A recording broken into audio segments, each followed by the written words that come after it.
পর দাদা পীরের দরবারে ইসালে সব, যে ইসালে সবে আমরা নিজেরা কল্পনা করতে পারিনি এত লক্ষ লক্ষ মানুষ আসবে। আজকে আমার দরবারে দেখছেন হাজার হাজার মানুষ ইফতার করছে। এই ইফতারটা আমার বহুদিনের একটা স্বপ্ন ছিল, আমার আব্বা হুজুর পীর কেবলার একটা বহুদিনের স্বপ্ন ছিল, মানুষদেরকে ইফতার করানো হবে, সুন্দর করে পরিবেশন করা হবে। ছোটবেলায় কবে রমজান মাস পড়েছিল আমাদের তো খেয়াল নেই, তবে আজকের এই রোজার মাসটা হচ্ছে এই রোজার প্রথম ইসালে সব 21, 22, 23 দাদা পীর ঐতিহাসিক ইসালে সব। আমরা কল্পনা করতে পারিনি যে আজকের দিনে এত মানুষ আসবে। আজকে এখানে আমাদের প্রায় 1,500 খাদেম আছে, সব কালো কালো ড্রেস পরে আছে। আমি তোমাকে ভেতরে দেখাবো। এরা হিমশিম খেয়ে গেছে মানুষকে খাওয়াবার জন্য। আজকে দেখছেন কি হারে মানুষ খাচ্ছে, এইরকম মানুষ ভেতরেও আছে, মহলের ভেতরে আছে। বিশেষ করে আজকে যারা এসেছেন দাদা পীরের দরবারে যারা আসবেন তাদেরকে বলবো অবশ্যই আপনারা তারাবির নামাজ পড়বেন, জামাতের সঙ্গে নামাজগুলো আদায় করবেন, দাদা পীরের মাজারটা জিয়ারত করবেন, 5 হুজুর পীর কেবলার মাজার জিয়ারত করবেন, আমার ছোট হুজুর পীর কেবলার মাজার জিয়ারত করবেন, এবং 4 শহীদান হুজুরের মাজার, গঞ্জে সোহাদা হুজুরের মাজার, হযরতে হেদায়েতুল্লাহ হুজুরের মাজার, হযরতে হোসেন বুখারী হুজুরের মাজার, এইসব মাজারগুলো আপনাদের জিয়ারত অবশ্যই করতে হবে। এবং জিয়ারতের পরে আপনারা দরবার শরীফে সব বসে পড়বেন। এখানে একটা ওয়াজনিসিয়াত হবে, বিশেষ করে জেকেরের মাহফিল একটুখানি হবে। সেই জেকেরের মাহফিলে আপনাদেরকে একটুখানি বসতে হবে, একটু জেকের আজকার করতে হবে। জেকের আজকার করে আপনারা তারাবির নামাজ পড়বেন, তারাবির নামাজ জামাতের সঙ্গে পড়বেন। তারপরে আপনারা একটু দাদা পীরের মাজারে একটু গিয়ে বসবেন, ছোট হুজুর পীর কেবলার মাজারে গিয়ে বসবেন, একটু সেখানে একটু দোয়া খেয়ার করবেন। সেখান থেকে করার পরে আপনারা আমার বাড়িতে আসবেন, কাসেম সিদ্দিকীর বাড়িতে আসেন। আমি আপনাদেরকে বসে একটু ইফতার করা, এই রাতের খাবার খাওয়াবো, একটু সেহরি খাওয়াবো।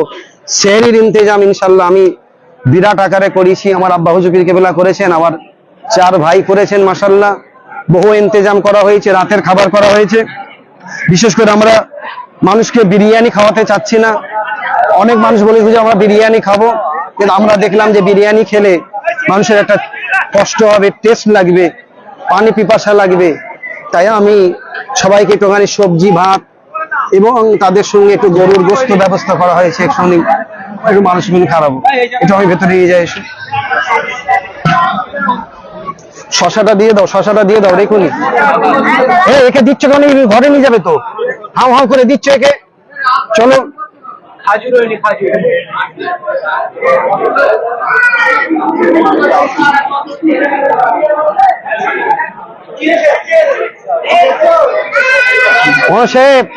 মাইকে বলো তো আপনার আসতে, আজান শুনতে হবে, আজানটা শুনতে হবে, সবাই চুপ করতে বলো। হ্যাঁ বলবে, আজানটা শোনার জন্য একটু চুপ করতে বলো সবাইকে।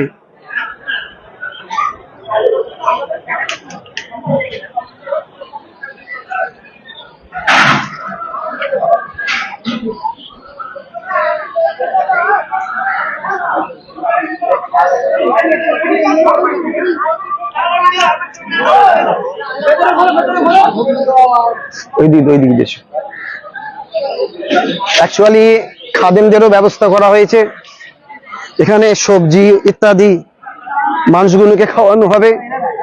যারা এইসব খাদেম বসে আছে তাদের একটা আলাদা ব্যবস্থা করা হয়েছে। যত খাদেম আছেন তাদেরকে আলাদা একটু ব্যবস্থা করা হয়েছে। তারা একটু আলাদা ভাবে, যেহেতু তারা সকাল থেকে অত্যাধিক পরিশ্রম করছে, ফল কাটা থেকে শুরু করে এবং রান্না বান্না কাজ। বাবুর্চিরাও আছেন, বাবুর্চিদেরকে খাওয়ান দাওয়ার ব্যবস্থা করানো হচ্ছে। খাদেমদেরকে একটু আলাদা ব্যবস্থা করা হয়েছে যাতে মানুষগুলোকে একটুখানি সুন্দর একটা পরিষেবা দিয়ে।